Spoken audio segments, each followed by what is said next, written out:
Everyone talks about life after 40, after 50, after 60. There are books, podcasts, seminars, entire industries built around helping people prepare for those transitions, and yet somehow the most profound chapter of all gets passed over in near silence.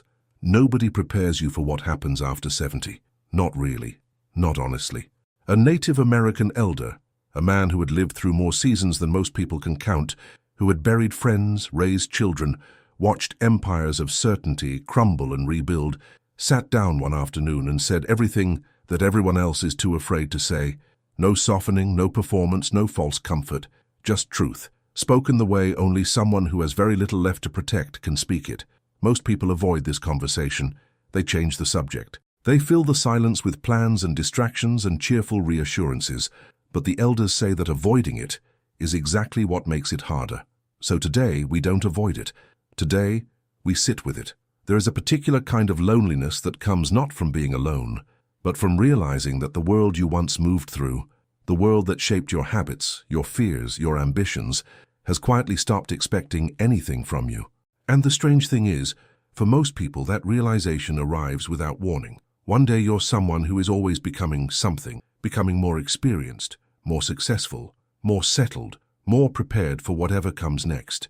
And then, somewhere around 70, the becoming slows down. And the question that arrives, the question most people are not ready for, is not, what am I still becoming? It is, who have I actually been? The elder paused when he reached this point.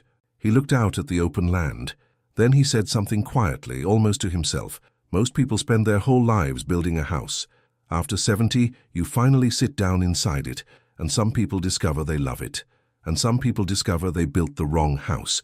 And a very rare few discover that houses were never really what they needed. He let that sit for a moment. Then he began. By the time you reach 70, the circle has grown smaller. Not because you failed at friendship, not because you were unkind or unworthy of connection, but because time, that most honest of all judges, has done what it always does. It has stripped away everything that was held together by convenience, proximity, shared ambition, or unspoken obligation. What remains is what was always real. The elder spoke about this with something that wasn't quite sadness and wasn't quite peace. It was somewhere in between. He said that in his tradition, they had a word for the friends who stayed, not just friends. Something closer to those who chose you when choosing was hard. Because after 70, nobody stays out of habit. Nobody stays because you work in the same building or because your children go to the same school. Nobody stays because it is socially convenient to do so. They stay because something true passed between you at some point, some moment of genuine recognition, and neither of you ever forgot it. He said, "When I was young, I thought I needed many friends. By the middle of my life, I thought I needed good friends. After 70, I understood. I needed true ones, and I could count them on one hand, and that hand felt full. There is grief in this, yes. There is grief in looking around and seeing the gaps where people used to stand, people who mattered, people you expected to grow old alongside. But the elder said the grief and the gift come from the same place. The same force that removes the false also reveals the true. And what remains, what truly remains, carries a weight that no large circle of acquaintances ever could. If you are past 70, look at who is still there. Really look. Those people, even if there are only one or two, are not ordinary. They are the ones who chose you across time, across difficulty, across the full truth of who you are. That is not a small thing. That is everything. When he said this, the elder smiled slightly, as though the body's bluntness was something he had come to find almost funny. The body after 70, he said, does not negotiate. It does not flatter you. It does not pretend. What he meant went deeper than physical health, though physical health is part of it. He meant that the body, in its accumulated wisdom, becomes a kind of truth-telling instrument, a mirror that reflects not just your physical state, but your inner one, the things you eat that don't serve you, the conversations that drain you, the relationships you stay in out of guilt, the emotions you swallow instead of speaking, the ambitions you chase to prove something to someone who stopped watching decades ago. After 70, the body stops quietly accommodating all of it. It speaks, sometimes softly, sometimes loudly, but it speaks. The elder had watched people in his community who, at 75, at 80, seemed to grow younger in some essential way, more vibrant, more clear-eyed, more present. And when he looked closely at what they shared, it was almost always this. They had stopped living dishonestly, not dishonestly in the grand moral sense, but in the small, daily sense. They had stopped pretending to enjoy things they didn't enjoy, stopped pretending to want things they didn't want, stopped performing versions of themselves for audiences that no longer existed. He said, "The body wants to complete the journey the same way it began it, in truth. When you were born, you did not pretend. You cried when you were in pain, you reached for what you needed, you slept when you were tired. After 70, the body asks you to return to that, to stop lying to it, to stop lying in it. This is not weakness. This is not giving up. This is the body finally asking for what it deserved all along. There is a version of wisdom that says, focus on what you've accomplished. Be grateful for what you built.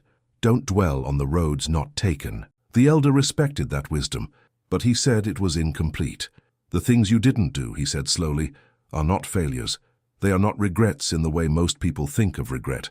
They are voices, and after 70 they speak." He wasn't talking about grand ambitions unfulfilled.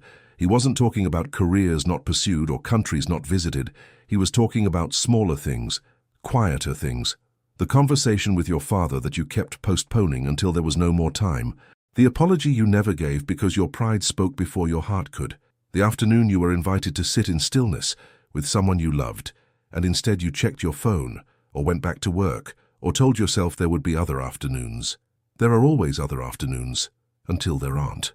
The elder said that in his experience, most people past 70 don't lie awake at night mourning their professional failures or their financial mistakes.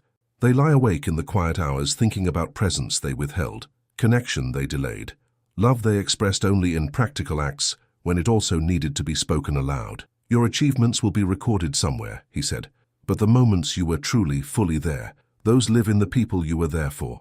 And when you are 70 and you look at those people and you see what you gave them and what you held back, you will know the difference, and so will they." This is not a counsel of despair. It is an invitation, if you are not yet 70, to understand what will matter when you get there. And if you are already there, it is an invitation to let those voices speak, not to punish you, but to guide whatever time remains toward the presence you still have the power to give. Before we continue to the next teaching, I want to share something with you.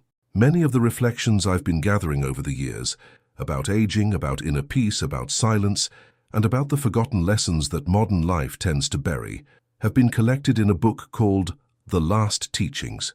It's written the way an elder might speak to someone sitting beside them. Simple, honest, without any rush. If these words have felt like something you needed to hear, you might find that book to be a quiet companion on that same path. The link is in the first comment. What the elder said next is something most people only realize when it's almost over. And most people, even when they realize it, don't have the language for it. He said that one of the most unexpected gifts of aging, one that almost nobody warned him about and almost nobody prepares you for, is a particular kind of release that arrives somewhere in your 7th or 8th decade, the release of legacy. Not all at once, not dramatically, but gradually, like fog lifting off a morning lake, the fierce need to matter after you're gone begins to soften. He explained it carefully, because he knew it could be misunderstood. I am not saying you stop caring about the people you love. I am not saying you stop wanting goodness to continue after you. I am saying the obsession, the anxious, grasping need to ensure that the world will remember you were here, that begins to loosen. And when it loosens, you can breathe in a way you couldn't before. Much of the suffering in adult life comes from this particular obsession, whether we name it or not. We build things to outlast us. We worry about reputation. We carefully manage how we will be remembered. We curate the story of our lives for an audience that exists only in our minds, and underneath all of it is a fear that we will disappear without trace. That we will have been, and then simply not been, and nobody will hold the difference. The elder said, "When I was young, I planted trees I would never sit under. I thought I was being selfless, but part of me was planting those trees so that someone someday would know I was there, would trace the roots back to me, would say my name. After 70, I began to plant trees simply because trees are good, because the birds need them, because the shade is a gift I can give today to whoever needs it today, and the planting itself, the act, the morning air, the soil in my hands, that became enough." This is what the elders call living in the present tense, not because the future doesn't matter, not because memory is meaningless, but because the soul, after a certain journey, begins to understand that the only moment it has ever truly inhabited is this one. And the frantic project of controlling how you will be seen when you are no longer here is at its root a refusal to be fully here now. When that project releases, when you can let it go, what arrives in its place is not emptiness. It is the fullest kind of freedom most human beings ever feel. The elder was quiet for a moment before he said this one, as though he was choosing each word the way you choose stepping stones across water, carefully, with full attention, knowing that a wrong step changes everything. I spent 60 years not knowing who I was, he said. I knew what I did. I knew what I was called. I knew what people expected of me. But who I actually was, at the center, in the silence, I was never entirely sure. He said it is one of the great unspoken griefs of adult life, that most people move through decades of busyness, of obligation, of role-playing, parent, employee, spouse, citizen, without ever arriving at the simple, clear, unbothered knowledge of themselves, not their opinions, not their preferences, not their achievements, themselves, the essential quality, the part that was there before the roles began and will remain when the roles fall away. After 70, for many people, that clarity arrives, not because of anything they did, not because of a retreat or a revelation or a crisis, but simply because there is no longer enough time or energy or interest in being anyone other than who they are. The performances tire, the masks grow heavy, the audience, real and imagined, shrinks, and in that quiet, in that spaciousness, the person who was always there finally has room to be fully seen, even if only by themselves. Some people meet themselves at 70, the elder said, and they weep, because they think, where was this peace when I was 40? Where was this clarity when I needed it to make better choices? But I tell them, you could not have arrived here without those 40 years. The knowing comes from the living. You cannot shortcut it, you cannot borrow it, you can only travel toward it. This is the inheritance that no illness can take, that no loss can erase, that outlasts almost everything else. To arrive at 70 or 75 or 80 and truly know who you are, to have moved through enough of the world to have tested yourself in it, to have loved and been wounded by loving, to have built things and watched some of them fall, to have been brave in some moments and cowardly in others, to have carried grief and also joy sometimes in the same afternoon, and to arrive on the other side of all of it, intact, weathered but intact, with a self that is no longer borrowed from other people's expectations or shaped by other people's fears. Just yourself, finally, fully, quietly yourself. After 70, something unexpected happens, and almost nobody talks about this part. The elder leaned forward slightly when he said it, as though making sure the words arrived clearly. People think old age is only about loss, about diminishing, about becoming less.